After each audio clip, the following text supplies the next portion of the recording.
Good evening guys, welcome to Upskills Academy. Today we will doing the theorem number 9.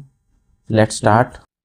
अब ये theorem number 9 क्या कहती है कि अगर a आपका कोई है वो s से छोटा है और b और s b से छोटा है और f क्या है आपका बाउंडेड है a b पे और f कॉन्टिन्यूस भी है s पे, सो एंड अल्फा x है वो क्या है आपका i ब्रैकेट में x माइनस है जो कि यूनिट स्टेप फंक्शन होता है, तो होगा क्या आपका a to b f d alpha equal to f x के बराबर होगा। तो पहले ये थ्योरम करने से पहले हम यूनिट स्टेप फंक्शन का देख लेते हैं कि यूनिट स्टेप फंक्शन क्या होता है।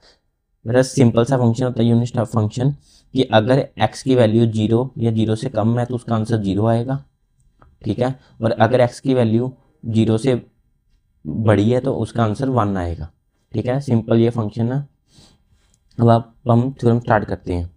तो थ्योरम में क्या है, सबसे पहले हमें पता है कि एफ आपका हमारा क्या है कॉन्टिन्यूस है एस पे, ठीक है, कॉन्टिन्यूस है एस पे, तो हम लिमिट लगा देंगे कि एफ एस लिमिट एक्स जैसे ही एस को अप्रोच करेगा तो वो क्या हो जाएगा आपका एफ एस के इक्वल आ जाएगा। तो ये हमने इक्वेशन नंबर 1 बना ली, ठीक है।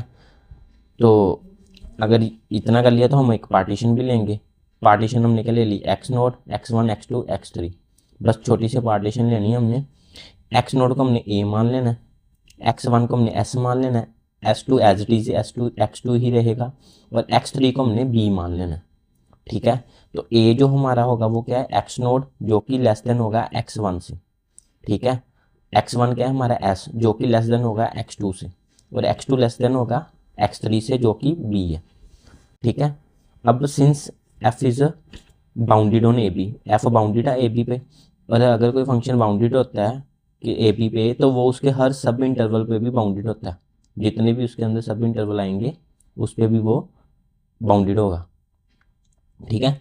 अब लेट तो अगर बाउंडेड होगा तो हमने ये स्मॉल एम आई और कैपिटल एम आई ले लिए infimum and supremum f x के, और सब इंटरवल क्या ले लिए x i minus 1 to x i दोनों के ले लिए। अब हमने क्या करना है, सबसे पहले यू पी एफ ले लिया, यू पी एफ अल्फ़ा, ठीक है, अपर सम ले लिया, और ये लेना कहाँ तक है 3 तक, क्योंकि हमने सिर्फ उतनी ही पार्टीशंस लेनी है, कैपिटल एम आई डेल अल्फ़ा आई, ठीक है।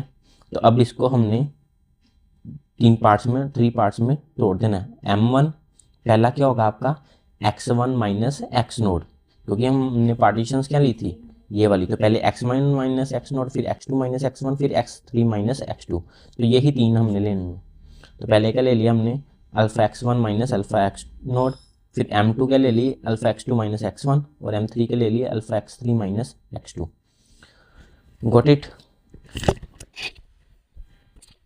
अब हमें पता है कि जो अल्फा यहाँ x1 था, x1 हमने क्या माना हुआ था s, और x नोट क्या माना हुआ था a, ये हमने यहाँ माने थे ना कि लेट किए थे कि a हमारा x नोड है, x1 हमारा s है, x3 हमारा b है, तो यही हम अब यहाँ पुट करेंगे। तो x1 यहाँ था तो x1 की जगह हमने क्या लिख दिया s लिख दिया, x नोट की जगह क्या लिख दिया a लिख दिया। अब यहाँ x2 तो x2 ही था, और x2 माइनस x1 की जगह फिर s लिख दिया, और यहाँ क्या था x3 माइनस x2, x3 हमारा क्या था b और x2 तो x2 ही था, तो ये हमारी इक्वेशन नंबर 2 हो गई, ठीक है। अब अल्फा एक्स क्या हमने लिया था यूनिट स्टेप फंक्शन, ठीक है, x माइनस एस 0 और 1, 0 कब होगा जब x minus S less than 0 होगा। तो अब इस केस में क्या होगा x की वैल्यू आपकी हमेशा s से छोटी या इक्वल आएगी, ठीक है, स्मॉलर देन आएगी या इक्वल आएगी। सिमिलरली 1 x माइनस 1 का आंसर आएगा जब x माइनस एस आपका बड़ा होगा 0 से। इस केस में क्या होगा x आपका बिग बड़ा होगा आपका s से, ठीक है। अब हमने ये सब की वैल्यूज़ निकाल लेनी है, अल्फा एस की, अल्फा ए की, x2 की, ऐसे।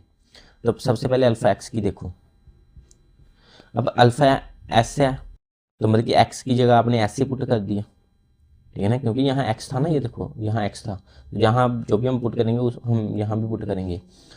तो अल्फा x था तो x की जगह हमने अब s पुट कर दिया, क्योंकि s है तो s माइनस एस 0 हो गए। तो 0 में स्टेप में यूनिट स्टेप फंक्शन क्या करता था 0 में 0 ही बनाता था, तो हमारा ये क्या हो गया हमारा 0 हो गया। अब अल्फा a, अब ए यहाँ x की जगह a बदल दूंगा मैं a माइनस एस। अब a हमारा क्या था, हमने कौन सी पार्टीशन ली थी, a हमारी एक्स नोड जो कि छोटी थी, किससे छोटी थी, S1 से, किससे छोटी थी, S1 से, S से, सॉरी, तो S से छोटी थी, तो मतलब कि S बड़ा है यहाँ, तो S मतलब कि जो बड़ा टर्म है ये छोटी टर्म से माइनस हो रही है, तो अगर बड़ी टर्म माइनस होगी तो आंसर नॉर्मली माइनस में आएगा, नेगेटिव में आएगा। तो जब आंसर एक्स का ये अब यूनिट स्टेप फंक्शन में जब जीरो से छोटा आंसर आएगा तो वो क्या होगा, जीरो ही होगा। तो इस केस से ये क्या बन गया, आपका जीरो बन गया, क्यों, क्योंकि ए हमारा छोटा था एस से। सिमिलरली एक्स टू बड़ा था एस से, तो यहाँ एक्स टू माइनस एस होगा। अब ये बड़ा है ये छोटा है, तो छोटी वाली चीज़ कोई बड़े से माइनस हो भी जाएगी तो आंसर तो पॉजिटिव में ही आएगा। तो इसलिए यहाँ पॉजिटिव में आंसर आया, तो यहाँ वन आ गया क्योंकि एस हमारा छोटा था एक्स टू से। सिमिलरली बी तो सबसे बड़ा था, तो बी में से कुछ भी माइनस कर दोगे आपका तो वो बड़ा ही आएगा। ये कहने का मतलब जीरो से बड़ा ही आएगा, तो जीरो से बड़ा यूनिट स्टेप फंक्शन का आंसर क्या आता है, वन आता है। तो ये हमारा यहाँ वन आ गया, क्यों, क्योंकि एस हमारा छोटा था बी से। अब ये सारी वैल्यूज़ को ना आपने ये इस इक्वेशन में पुट कर देना है, इक्वेशन नंबर 2 में। अल्फा एस की वैल्यू क्या थी, जीरो, ए की वैल्यू क्या थी, जीरो। तो जब अल्फा एस की वैल्यू जीरो, ए की भी वैल्यू जीरो, तो जीरो माइनस जीरो जीरो ही हो गए, ठीक है। फिर अल्फा एक्स टू की वैल्यू क्या थी, वन, एस की वैल्यू क्या थी, जीरो, तो वन माइनस जीरो यहाँ वन आ जाएगा, ठीक है ना, लास्ट में। अब एम थ्री, बी की वैल्यू क्या थी, वन, एक्स टू की वैल्यू क्या थी, one, one minus zero, one minus one, sorry, वो भी जीरो हो गए, तो ये भी खत्म हो गया, ये भी खत्म हो गया, हमारे पास बचा गया अकेला एम टू बचा, ठीक है, हमारे पास क्या है, अकेला एम टू बचा। तो यूपीएफ हमारा जैसे अपर सम क्या आ गया, हमारा M two supremum f x. अब ये सुप्रीमम एफ एक्स कौन से पार्टीशन पे आया था, सब इंटरवल पे x1 और x2 के, ये x2 और x1 था ना जिसको हमने x माना था, तो इस पार्टीशन पे आया था। सिमिलरली अगर हम LPF का भी करेंगे तो LPF का भी सेम ही होगा, सेम तरीके से करेंगे, तो इसमें भी स्मॉल m2 बच जाएगा, इन्फीमम ऑफ x है, सेम पार्टीशन पे x1 और x2 पे बच जाएगा, ठीक है, जो कि s और x2 भी बोल सकते हैं हम। अब since f x equal to f s हो जाता अगर लिमिट उसकी अप्रोच करती है एक्स टू एस से, तो x2 जब s होता तो ये हमारा फंक्शन एफ एक्स टू वाला भी क्या बन जाता, एफ एस ही बन जाता, ठीक है ना। तो limit f x to s बन जाता, तो यहाँ हम m2 भी लिख सकते हैं, ठीक है, एफ एक्स टू की जगह हम m2 भी लिख सकते हैं, और m2 भी हमारा क्या हो जाता, एफ एस के बराबर हो जाता।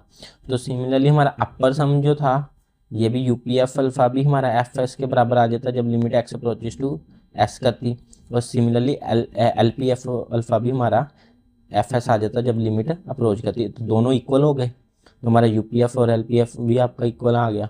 तो जब इक्वल आ जाते तो हम इसको फिर सीधा ए टू बी इंटेग्रल में लिख लेते होते हैं, a to b f d alpha हमारा किसके बराबर हो गया, एफ एस के बराबर, हैंस प्रूव्ड।